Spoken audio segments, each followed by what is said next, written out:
Want to update the email address associated with your ALDI mobile account? It's a straightforward process designed to keep your account secure. Whether you're using the ALDI mobile website or the app, here's how to do it.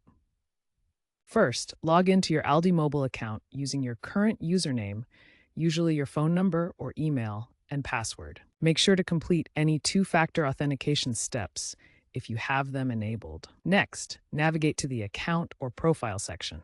On the website, this might be under My Account, then Personal Information. In the app, look for your profile icon or Settings, then Account Details.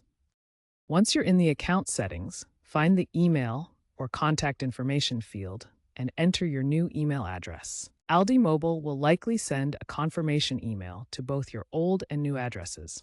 Click the verification link in the new email to confirm the change. If you're using the app, you might need to enter a one-time code sent via SMS or email for added security. Finally, save the changes. You should receive a notification confirming the update. Log out and log back in with your new email address to ensure everything is working correctly. If you encounter any issues, contact ALDI Mobile Customer Support.